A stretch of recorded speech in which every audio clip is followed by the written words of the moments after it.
Morning power up call. This is going to be, on some of these, I talk about housekeeping. I talk about things that are going on inside of the campus. I talk about, in other ones, I talk about mindset and how to tap into your potential, how to invest your time correctly, all that stuff. And today, I'm not going to do either of those things. I'm not going to talk about housekeeping. I'm not going to share too much about mindset or meta stuff like that. I'm going to teach just a cold, hard lesson about the human brain and persuasion.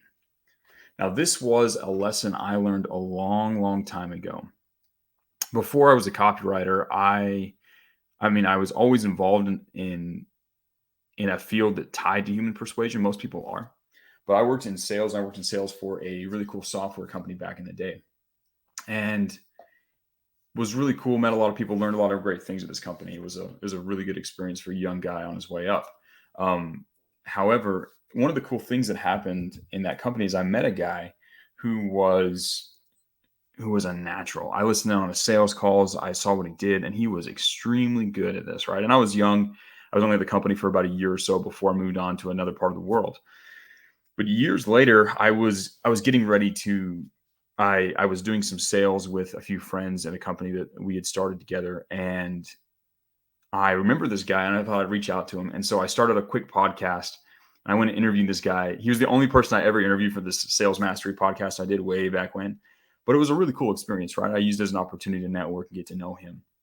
And I was talking with him about sales and persuasion and his career and what he had learned. And he recommended a really powerful book that I read, and it shifted the way I understand human persuasion, and it was a really foundational piece for me. And the main concept from this book is what I'm going to teach you today. So you can read the book if you want. You don't have to. It's called Pitch Anything by Oren Klaff. It's kind of geared towards raising money. So it's not really a sales book, but it's got some really key persuasion ideas inside of it. So after you've gone through the boot camp, after you've landed your first client, you're trying to level up your clients, it might be a good time to read it because it was really inspirational for me, and it taught me a really important lesson. And it taught me many important lessons. I'm going to share the most important one for you, and this will save you the time of actually having to read the book at this stage. Again, save it for later after you've landed a couple of clients and you've got some time to just sort of upgrade your skills at that point. But the key lesson that he leads out with in this book is that there's a huge disconnect between the person that's trying to persuade and the persuadee, right? The person that's selling and the person that's buying, the person that's pitching and the person that's deciding whether or not to invest. And this divide exists inside of copywriting in a big way, right? So the issue is that when you are writing, I'm going to talk about in copywriting terms from now on, but when you are writing, you are doing that with your prefrontal cortex, the logical, systematic part of your brain.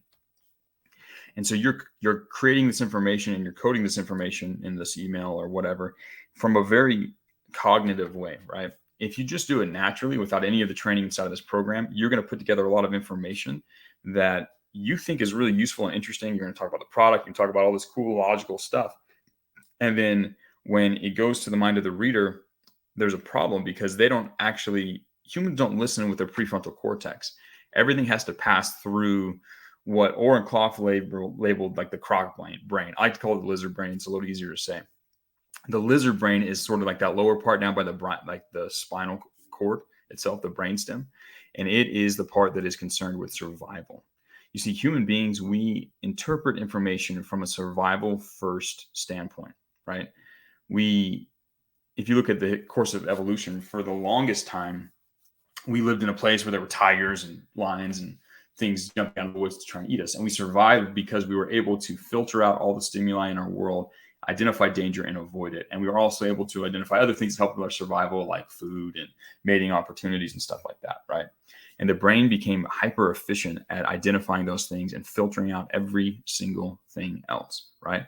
Unless something was a threat, unless something was an extremely novel new thing that we hadn't seen before in our environment, unless something was food, an opportunity for us to get food, or an opportunity to mate or to increase our social standing inside of a tribe, our brains literally filter it out, right?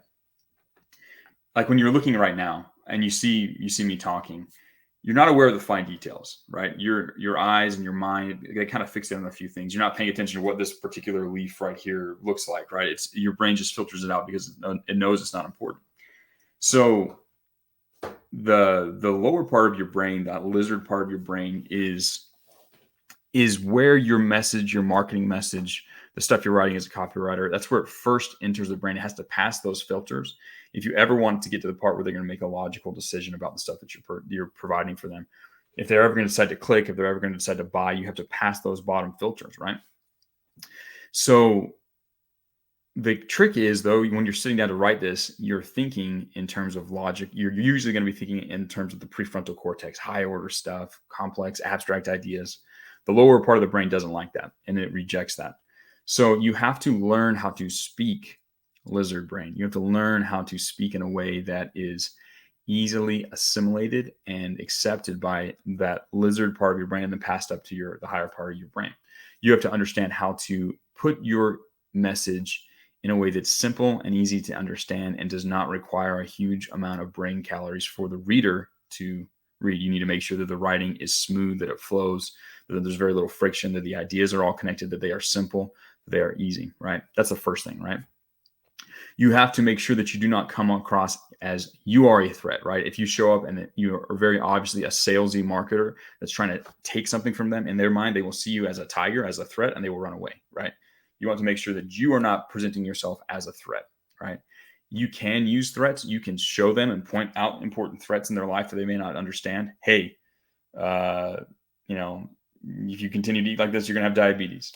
Hey, the economy's going to crash. You need to understand this method before it gets too late. You can do these things, right? You can use threats, but if you are perceived as a threat, they will categorize you as such and run away.